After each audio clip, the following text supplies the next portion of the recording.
안녕하세요, 구독자 여러분. 자, 12월 10일, 화요일입니다. 약간 늦은 감이 있는데, 오늘은 이 기사를 보도록 하겠습니다. 많이들 이미 보셨을 것 같아요. 제가 봤을 때, 이 글자보다 요 그림, 맞죠? 요 그림 많이 보셨죠? 아마 많이 보셨을 것 같은데, 한번 보겠습니다. 4주택 이상 세대에 대해서 취득세율 4% 적용키로. 현재는 1에서 3%. 자, 주택 유상거래 특례세율 적용 제외 6억 원 주택 취득한 경우 취득세 4배로 지방세법 시행령 개정안 입법 예고 지방세법이 개정되면 내년 1월달 시행을 하겠다. 자, 무슨 말이냐면 그냥 어떻게 보면 원래대로 돌아가셨다고 생각을 하시면 돼요. 그러니까 주택에 대해서 기존의 주택 취득세 현행 1에서 3%씩 해줬는데 이미 이 자체가 약간 좀 특별하게 좀 깎아주는 그런 거였거든요. 과거에 시행이 되고 나서. 근데 그거 없던 걸로 하고 다 그러면 좀 그렇고 4주택 이상 세대에 대해서 취득세율 4% 적용하자. 이렇게 바뀐 거거든요. 근데 바뀔 예정이거든요. 아직은 안 바뀌었습니다. 그래서 이제 이 지방세법이 개정되면 내년 1월부터 바로 시행인데, 뭐, 저희 입장에서는 그냥 통과된다고 봐야 되지 않겠어요? 그쵸?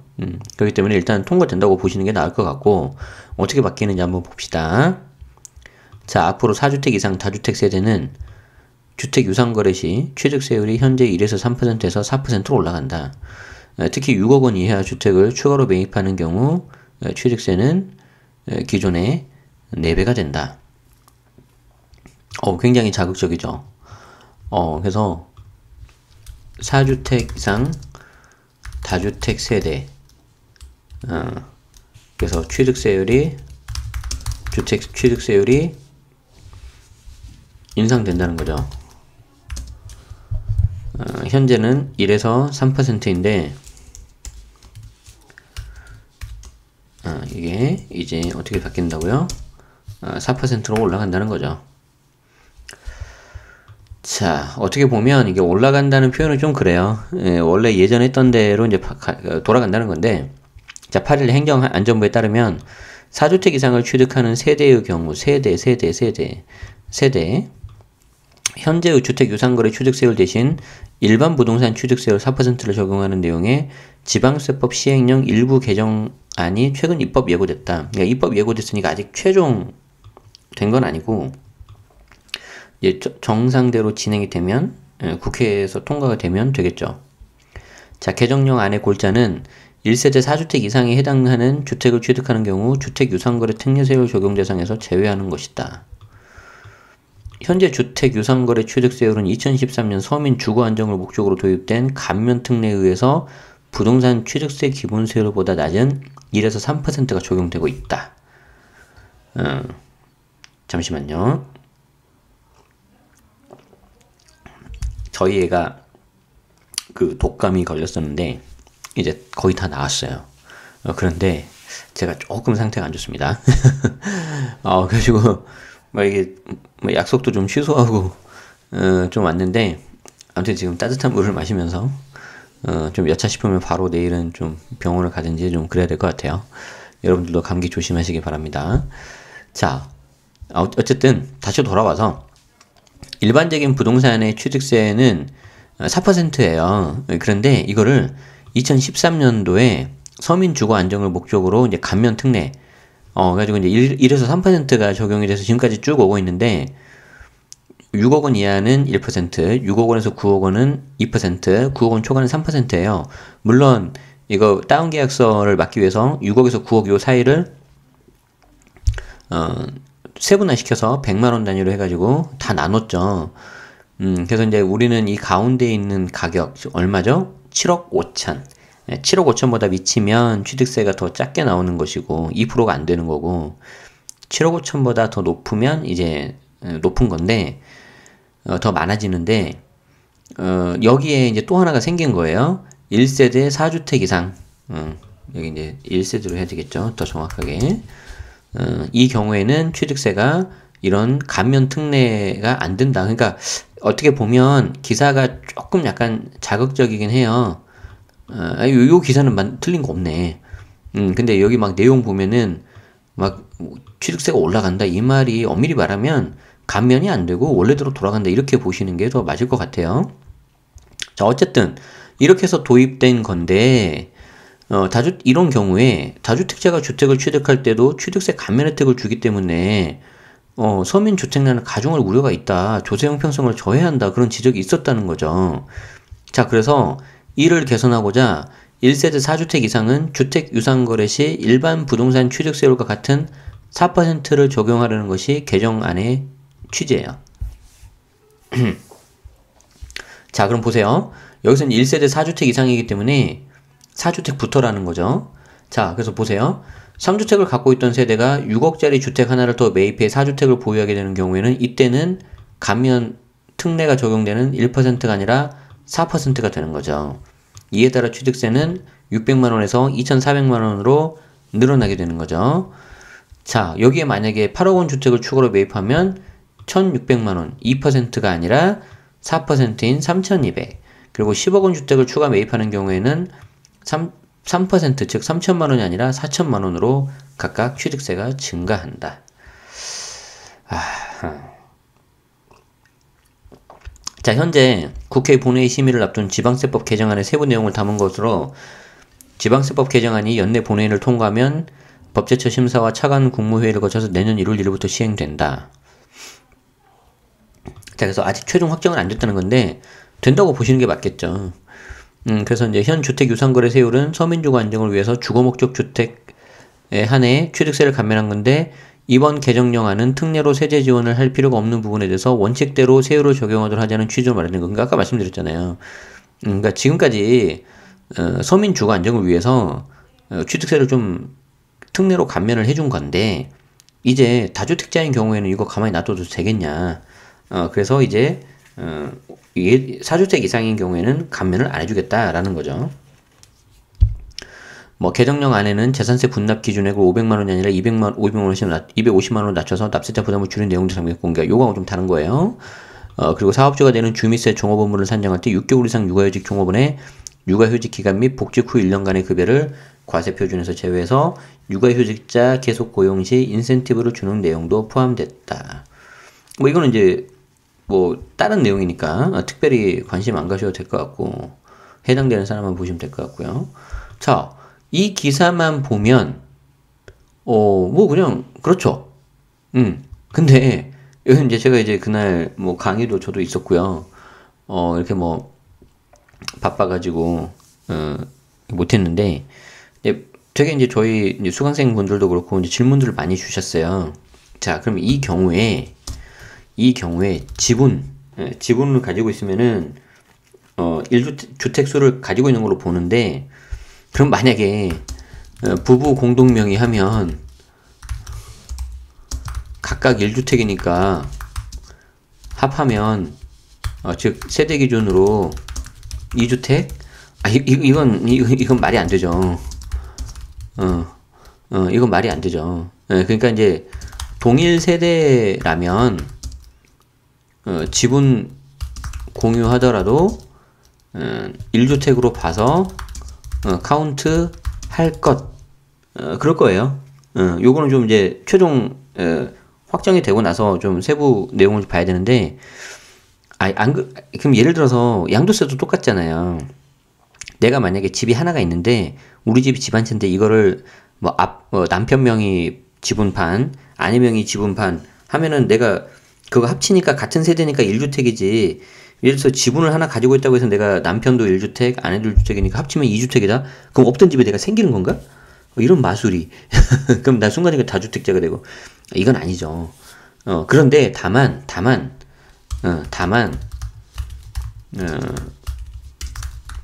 동일 세대가 아닌 경우. 이때는 지분을 보유 시 추가 주택수 카운트 되겠죠. 이해되시죠? 그러니까 내가 다른 세대, 예를 들어서 무슨 제3자라든지, 제3자는 아니겠다. 무슨 뭐 나랑 가족은 아닌데 되게 친한 친구예요. 그래서 이 친구하고 내가 공동 투자를 해요. 그래서 지분을 뭐 일정 부분 가지고 있어요. 그럼 그거는 내가 지분을 뭐 50% 가지고 있다 하더라도 주택수 하나로 카운트가 되겠죠. 이해되시죠? 그래서 이제 그렇게 좀 보셔야지, 이제 좀 약간 이제 너무 이제 세금이 막 많이 오르고 바뀌고 하니까 불안하신 거는 제가 이해가 되는데, 아까 말씀드린 것처럼 똑같은 지분을 뭐 5대5로 가졌는데 남편 하나, 아내 하나 있으니까 이게 두 개, 이거는 갑자기 없던 집이 생기는 거잖아요. 예, 그거는 아니죠. 오케이. 자, 그리고 이제 저도 이제 관심 있는 게 뭐냐면,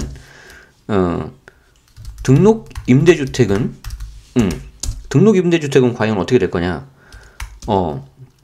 근데 이거 제가 이제 좀 뒤져보고 막 했는데 없더라고요. 그래서 여기에 대한 내용은 없는데, 개인적 생각임을 전제로 해서,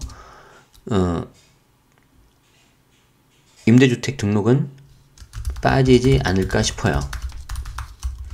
그 이유는 이 취득세가 지방세이므로. 그러니까 우리가 여러분들이 알고 있는 양도세, 종부세, 국세하고는 좀 약간 달라요. 그렇기 때문에 아마 지방세 하시는 분들은 좀 빼지 않을까. 제 생각이 그렇습니다.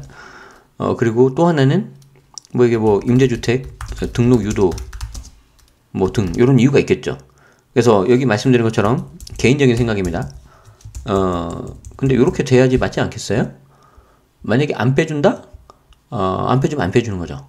그래서 이제 좀 여러분들은 우리는 보수적으로 생각하자. 즉, 등록 임대주택도 포함이 될 것이다. 이렇게 되겠죠. 그럼 이를 피하는 방법은 어떻게 해요? 이를 피하는 방법은, 자, 명의 분산이죠. 단 세대 외에, 아니면 법인을 해야 되겠죠. 여기서 중요한 게 1세대 4주택 이상이잖아요. 여기 4주택 이상 세대잖아요. 그렇기 때문에 법인은 해당이 없을 거예요. 그러니까 개인만 해당이 될 거라고요. 세대니까. 법인이 무슨 세대 구성을 할 수 있어요. 법인은 세대 구성 못하니까 법인으로 하면 이제 다 되실 건데, 이렇게 되면은 오히려 더 정말 법인 활성화 되지 않나? 소수를 한번 써볼까? 그럼 법인 활성화 되면, 정보가 모두 투명해지고, 그에 따라서 정부가 이를 다 들여다보고, 관리를 되게 원활하게 할 수 있는 거 그런 거 아닌가? 싹 다 본 다음에 법인이라는 가두리에 딱 담은 상태에서 얘다 뭘 하고 뭐 양도세, 토지 등 양도 차익 중과? 이런 말 하면 안 되겠죠. 어쨌든 그래서 지금 확실한 거는 1세대 4주택 이상인 경우에 주택 취득세율을 이제 인상이 아니라 이제 원래대로 돌아가는 거죠.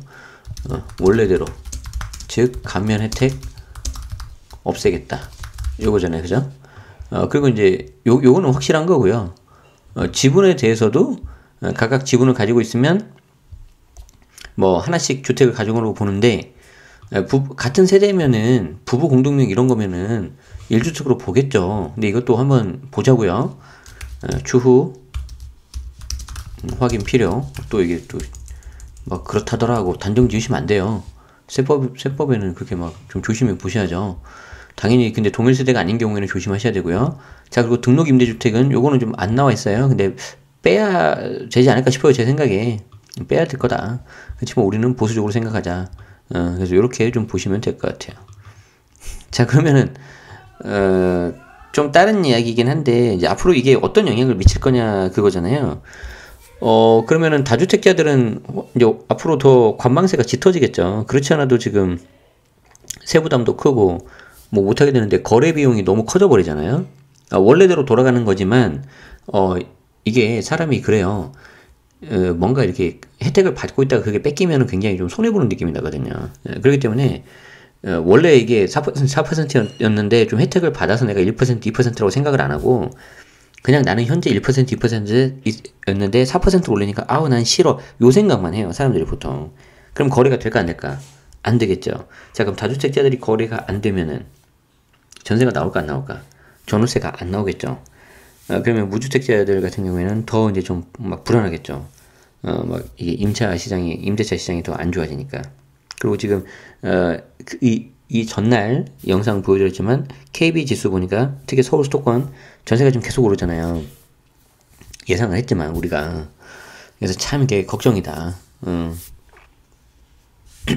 취지는 당연히 저도 이게 맞다고 생각을 하는데 이게 이제 어떻게 될지 모르겠어요. 그래서 아마 제 생각에 임대주택 등록하는 건 빼줄 것 같아요. 이렇게 빼서 임대주택 등록을 유도해야 되니까. 그런데 이제 또 뭐 반론이 있겠죠, 당연히. 아니 그렇게 해서 그러면은 매물이 시장에 안 나오지 않냐. 그래도 임대주택 등록해가지고 좀 더 투명하게 관리가 되고 전세나 월세로 공급을 하니까 이 사람들이. 그래서 그런 건 좀 양면적으로 있을 수밖에 없어요. 자, 그래서 오늘 기사 이렇게 보도록 하겠습니다. 아마 다른 분들 관련해가지고 좀 더 추가적으로 궁금한 거 있으실 텐데요. 그 부분에 대해서는 좀 저도 지켜보다가 내용이 나오는 대로 저도 한번 발빠르게 알려드리도록 하겠습니다. 네, 자, 그래서 오늘 이거 좀 보시고요. 뭐 그래도 뭔가 방법은 다 있어요. 그리고 이제 세금이 또 저렇게 나오더라도 또 그에 따른 또 뭐 것들을 염두하고 계시는 분들은 그것도 보고 계시기 때문에 투자는 계속 되어야 한다. 자, 그렇지만 규제가 아닌 쪽으로 투자가 되어야 되겠죠. 그리고 이제 더욱더 법인에 대한 활용도에 대해서 여러분들이 많이 궁금해 하실 것 같네요. 자, 그래서 저도 이제 그 부분에 대해서는 내년, 내후년에 엄청 많이 좀 하고 다 이제 기회 되면 말씀을 드리도록 하겠습니다. 자, 여기까지 하고요. 벌써 12월이 이제 상반기가 이제 다 지나고 이제 내년 오늘이 이제 12월 10일이죠. 매월 10일은 죄송합니다. 목이 좀 잠기네요. 매월 10일은 특히 법인 갖고 계신 분들은 원천징수 납입하는 날이니까 까먹지 마시고요. 이제 저도 이제 그 급여 처리를 해야 되기 때문에 세금 내는 건 당연하고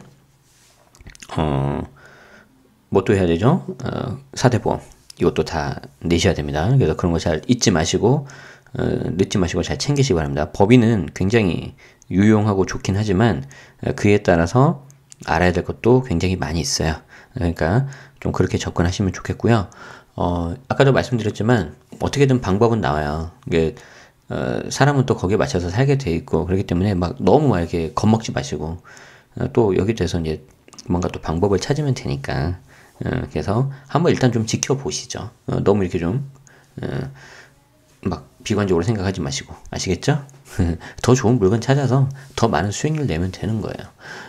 그래서 그런 거를 좀 했으면 합니다. 자, 오늘 방송 여기서 마치고요. 여러분들 편한 시간 되시기 바라고 특히 오늘 미세먼지 굉장히 심했을 텐데 잘 그 물 같은 거 많이 드시고 그래서 더 건강하고 그런 12월을 올 한 해 마무리를 잘 하시기 바라겠습니다. 자, 여기까지 마치도록 하겠습니다. 지금까지 채널 제네시스 박 데일리 뉴스였습니다. 도움이 되셨다면 좋아요, 구독도 부탁 한번 드리겠습니다. 고맙습니다.